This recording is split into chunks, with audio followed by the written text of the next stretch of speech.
அவங்க வச்சதுக்கெல்லாம் சிலருக்கு நாங்கள் பதில் சொல்ல வேண்டி இருக்கிறது. என்ன பதில் சொல்ல வேண்டி இருக்கிறது? இந்த பெண் அடிமை சம்பந்தமா பேசுறாங்க. பெண்ணடிமை சம்பந்தமா இஸ்லாத்துல பெண்ணடிமை பேசப்பட்டிருக்கு. இஸ்லாத்துல பேசப்பட்டிருக்குங்கிறது பெரிய தப்பு. இந்த புர்கா போடுறது, இப்ப இந்த மாதிரி ஒரு கருப்பு டிரெஸ் போட்டுக்கலாம் குர்ஆன்ல எங்களுக்கு சொல்லப்படவில்லை. எங்களுக்கு சொல்லப்பட்ட விஷயம்லாம் என்னன்னு கேட்டா, முகம் கையை தவிர மற்றதை மறைச்சிக்கிறீங்கன்னு இஸ்லாம் சொல்றது உண்மை, அவ்வளவுதான். அது எந்த விதமான டிரெஸ் கொண்டு வந்தாலும் மறைத்துக் கொள்ளலாம். ஏன் ஆண்களே அப்படித்தான் இருக்கிறீங்க, நானே அப்படித்தான் இருக்கேன், முகம் கை தான் தெரிகிறது. இந்த முகம் கை தெரிவது என்பது மனித முன்னேற்றத்துக்கு தடையா? அது சட்டமா இஸ்லாம் சொல்லுது. ஆனா ஆம்பளை அப்படித்தான் இருக்கிறோம். மன்மோகன் சிங் அப்படித்தான் இருந்து பிரதமரா இருக்கிறாரு. கருணாநிதி இந்த மாதிரி ட்ரெஸ் போட்டு தான் முதலமைச்சரா இருக்கிறாரு. ஜெயலலிதா கூட அம்பட்டையும் போத்திக்கிட்டு, அதாவது முதலமைச்சரா இருக்கும் அம்பட்டையும் போத்திக்கிட்டாங்க.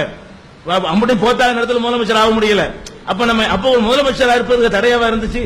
முகம் கை ஒரு மனிதனுக்கு தெரிந்தால் அது எந்த வகையில் உரிமையை பாதிக்கும், எந்த வகையில அது கேடு செய்யும். அப்படித்தானே எல்லா ஆம்பளைகளும் இருக்கிறோம். ஆம்பளைகளை விட நாங்க என்ன கேட்கிறோம் கேட்டா, ஆண்களை விட பொம்பளைகளை நீங்க போக பொருளா காட்டுறானா இல்லையா? சானியா மிர்சா பத்தி பேசுறீங்க. அந்த சானியா மிர்சா மட்டும் நீங்க முஸ்லிம் பொம்பளை நீங்க பாக்குறீங்களே தவிர நீங்க ஏன் இப்படி பார்க்க மாட்டேங்கிறீங்க?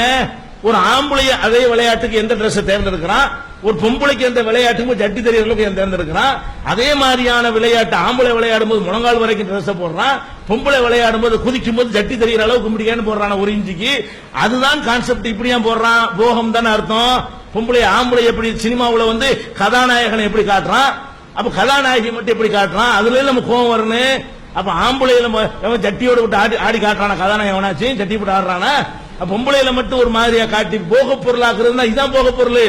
பொம்பளையில ஆம்பளை அனுபவிக்க பிறந்தவங்க மாதிரி ஆக்குறானே, அதுதான் கோபம் வரணும்.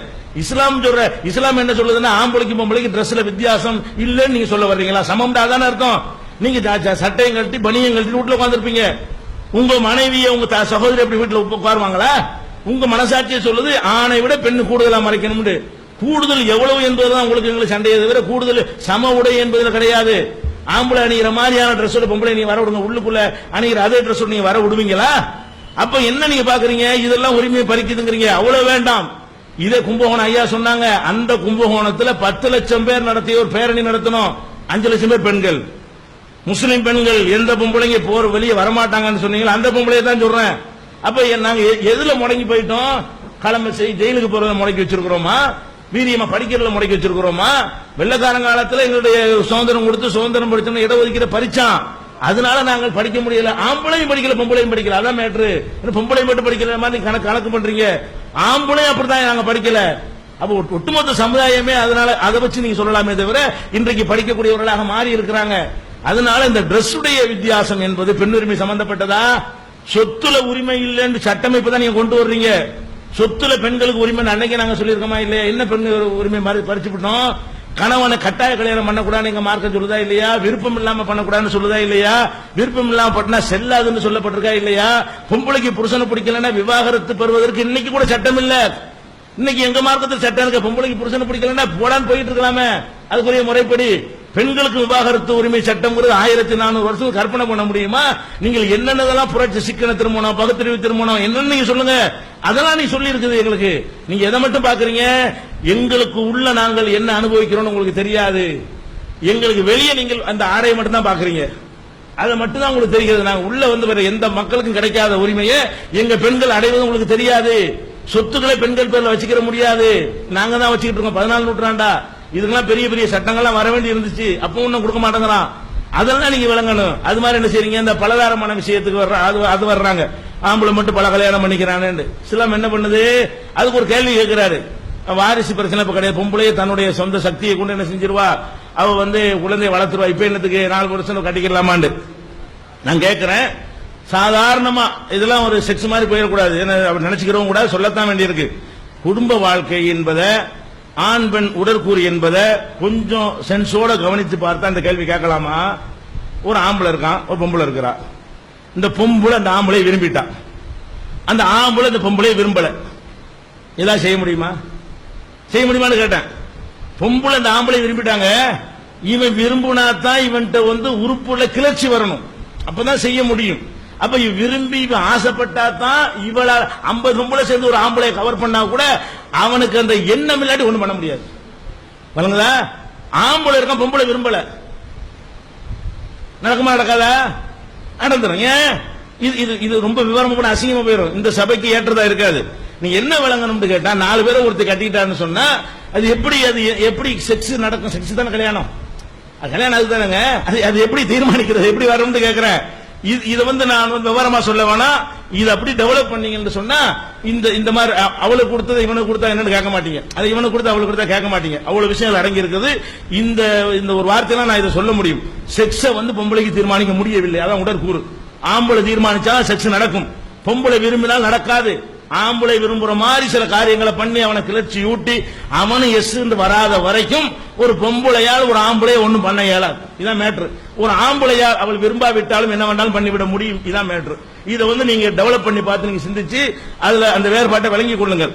அடுத்து என்ன இஸ்லாம் என்ன பண்ணுதுன்னு கேட்டா, இன்னைக்கு எல்லாரும் இது பேசக்கூடியவங்க எல்லாம் மப்பாட்டி வச்சுக்கிறத தடுக்க முடிய மாட்டேங்குது, சின்ன வீடு வச்சுக்கிறத தடுக்க முடிய மாட்டேங்குது, விபச்சார விடுதியில போய் அதெல்லாம் தடுக்க முடிய மாட்டேங்குது. இஸ்லாம் என்ன பண்ணுது, ஆணுடைய சுபா உடற்கூறு அது மாதிரி தான் இருக்கு. நீங்க மறுத்தாலும் சரி விரும்பினாலும் சரி. ஐயா அவர்களே சொன்னார்கள், அந்த சாலினி ஒரு டாக்டரை பத்தி சொன்னார்கள், அவங்க புஸ்தகத்தை நான் வாங்கி பார்த்தேன். அந்த புஸ்தகத்தில் டாக்டர் சாலினி என்ன செய்யறாங்க, இப்படித்தான் இந்த ஹார்மோன் பண்ற வேலை, ஆம்பளை ஹார்மோன் இப்படித்தான் இருக்குன்னு நிரூபிக்கிறாங்க. அவங்க பொம்பளை ஹார்மோன் அப்படித்தான் இருக்கு, ஆம்பளை ஹார்மோன் என்ன செய்யும் இப்படித்தான் அலமோது, அப்படித்தான் உள்ள ப்ரோக்ராமே அப்படித்தான் இருக்குன்னு சொல்லிட்டு அந்த அம்மா சாலினி அவங்க என்ன புஸ்தகம் பேரு, அர்த்தம் உள்ள அந்தரங்க. அதுதான் அந்த அம்மாவை விவாதத்தை கூட்டு வரேன் சார் சொன்னார் அவரு. அந்த அம்மாவுடைய புத்தகத்துக்காக வாங்கி படிச்சேன். படிச்சு பார்த்தா அப்படி நம்ம கான்செப்ட் என்ன செய்யறாங்க, அதையே சொல்றாங்க. அப்படியே ஆம்பளை இப்படித்தான் இருப்பான், என்னத்துல பகுத்தறிவு பேசினாலும் சரி இப்படித்தான் போகும், அப்படித்தான் உள்ள விஷயமே இருக்குது அப்படிங்கிற மாதிரி அந்த கான்செப்ட் அழகா அவங்க வளர்க்குறாங்க. நீங்க எந்த புத்தகத்தை படிச்சுக்கிறீங்க. அதன்படி பார்த்தா இஸ்லாம் என்ன பண்ணுது, இவன் பாட்டுக்கு வப்பாட்டி வச்சுட்டு அவளுக்கு எந்த உரிமையும் கொடுக்காம போயிடக்கூடாது. ஒரு நாளைக்கு ஒருத்தையை பார்த்துட்டு அவளை இஸ்லாம் என்ன பண்ணுது, இப்படித்தான் செய்வேன்னு தெரியுதுப்பா, நீ இப்படித்தான் ஹார்மோன் இப்படித்தான் இருக்குது படிச்சவனுக்கு தெரியுமா இல்லையா, நீ போன ஒழுங்க மறுபடி பொறுப்பெத்து புண்டாட்டில் அகிட்டு செய், அதுக்குரிய உரிமையை கூடு. அதான் நம்ம ஹார்மோனுக்கு ஏற்றவாறு தானே சட்டமாக்க முடியும். அது ஹார்மோன் இயற்கை தானே. நீங்க என்னத்தான் ஆணு பெண்ணு எந்த பேசினாலும் ஹார்மோன் அப்படி இல்லைன்னு சயின்ஸ் சொல்லுது, ஆம்பளை பொம்பளை அப்படி இல்லைன்னு சயின்ஸ் சொல்லுது. அந்த மாதிரி என்ன செய்யுதுன்னா சின்ன வீடு பெரிய வீடு எல்லாம் ஒழிச்சு கட்டுறதுக்காக வேண்டி நீ முறையா திருமணம் முறைப்படி பண்ணிக்கிட்டா செய்ப்பா என்று சொல்வது அதுக்கு கண்டிப்பா கட்டாயமா பண்ணப்படுது. இங்க இருக்கிற 2 கல்யாணம் பண்ணலாம் எதுக்கும் பார்ப்போம். இதான் இல்ல, இதான் நிலைமை. நீங்க தப்பா வழங்கி வச்சிருக்கீங்க. எங்களுக்கு தெரியும் நேர்மையா நடக்கணும், நியாயமா சாத்தியப்படாது தெரியும். எவனாச்சு இந்த தப்பு தவறு போக நினைச்சான்னு சொன்னா அவனுக்கு என்ன செய்யுது, கல்யாணம் பண்ணிட்டு போனா குறைஞ்சு போயிரும். கல்யாணம் பண்ணா போனா ஒரு நாளைக்கு ஒருத்தைய பார்ப்பான், கல்யாணம் பண்ணா சுமக்கணும், அவனுக்கு சோறு போடணும், நல்லது கெட்டதுக்கு பொறுப்பேற்றுக் கொள்ளணும், அம்மாடி வேணான்னு போயிடுறான். அப்ப ஒன்றுக்கு மேற்பட்ட பெண்களை நாடுவதை தடுக்கிறதா இருந்தால் என்ன செய்யணும், சுமப்பியா முழுசா அவளை சுமப்பியான்னு கேட்டா அம்மாடின்னு ஓடி போயிருவான். அதனால இல்ல, அரசாங்கத்தில் வெளியிட்ட பார்லிமெண்ட் கணக்கு என்ன சொல்லுது, முஸ்லிம்களை விட பல தான மனம் செய்தவர்கள் கள்ளப்பொண்டாட்டி வைத்திருக்கக்கூடியவர்கள் மற்ற மதத்தில் தான் அதிகம் சொல்லுது. யாருக்கு ஒரு தான மனத்தை வலியுறுத்தப்படுகிறது அவர்களை விட இவர்கள் கம்மி. நம்ம முதலமைச்சர் 2 பேரும் ஒருத்தர் மனைவி ஒருத்தர் துறைவின் வச்சுட்டு தான் இருக்கிறாரு, அந்த பார்லிமெண்ட்ல வந்தார் அவரு. அதெல்லாம் எதுக்கு சொல்றேன், அதெல்லாம் நீ எதுக்கு சொல்றேன்னா இது அவருக்கு நான் குறை சொல்றது சொல்லல, அதான் ஹார்மோன். நீங்க என்னத்தை பகுத்தறிவு பேசினாலும் ஹார்மோனை மிஞ்சி எது இயல்பாக இருக்கிறதோ அதை மிஞ்சி நீ மாற்றி அமைச்சிட முடியுமா? அல்லது செக்ஸை பொம்பளை தீர்மானிக்கிற மாதிரி மாற்றி அமைச்சிடலாம். நீங்க என்ன இருக்குது அதுல இருந்தா சட்டமாக்க முடியும். அப்படிங்கிற வகையில் இஸ்லாம் என்ன பண்ணுது, இந்த மாதிரியான ஒரு சட்டத்தை நமக்கு சொல்லுகிறது. முறையா கல்யாணம் பண்ணா பண்ணிக்கண்டு, அதனால யாரும் கல்யாணம் பண்ணிட்டு அலையவலாம் கிடையாது. இங்க இருக்கிற நாங்கள் 4 கல்யாணம் பண்ணி உட்கார்ந்துருக்கோம் கிடையாது. விளங்குதா? அதனுடைய ரூல் சட்டம் எங்களுக்கு என்ன செய்யும் தெரியும். அப்ப கும்பல் அது அப்படி இல்ல. அதாவது அது என்ன செய்யறாருன்னா அவருக்கு விளங்கல, அந்த வார்த்தை பிரயோகம் விளங்கல, கெட்ட நோக்கத்தில் சொல்லல, அந்த வார்த்தை இப்படி விளங்கிக்கிறார். எப்படின்னா 2 2ஆக 3 3ஆக 4 4 போது பெருக்கிக்கிறாரு. 4 16 3 9 அப்படி அர்த்தம் கிடையாது. ஒரு நபருக்கு சொல்வதும் ஒரு கூட்டத்துக்கு சொல்லும் பொழுதும் 3 3 ரொட்டியா எடுத்துக்கிறீங்க என்ன அர்த்தம், ஆளுக்கு 3 அர்த்தம், இது 9 அர்த்தம். அவர் கூட்டத்தை பார்த்து சொன்னா என்னது 4 4 ரொட்டி எடுத்துக்கிறீங்கன்னு சொன்னா ஒரு ஆளுக்கு சொன்னா தான் 4 16 வரும். ஒட்டுமொத்த மக்களை இதைக்கு சொன்னா 4 16 அர்த்தமா, ஆளுக்கு 4 அர்த்தமா? 2 2 3 4 4க்கு மீனிங் என்னன்னு கேட்டா 4 4 ஆளுக்கு 4 என்கிறதுக்கு உரிய சொல் பிரயோகம். அது எல்லா மொழிகளிலையும் அந்த சொல்லுதான் அங்க இருக்குங்கிறது. அந்த சொல்லுக்கா தப்பா புரிஞ்சுட்டனால கும்பலான்னு சொல்லி அது புரிய தப்பு இல்லை. அந்த வார்த்தைகள் வழங்குறதுக்கு வாய்ப்பு இருக்குது. ஆனா அது சரியான புரிதல் கிடையாதுங்கிறதுக்காக வேண்டி நான் அதையும் பதிவு செஞ்சிடறேன். அடுத்து என்னன்னு கேட்டா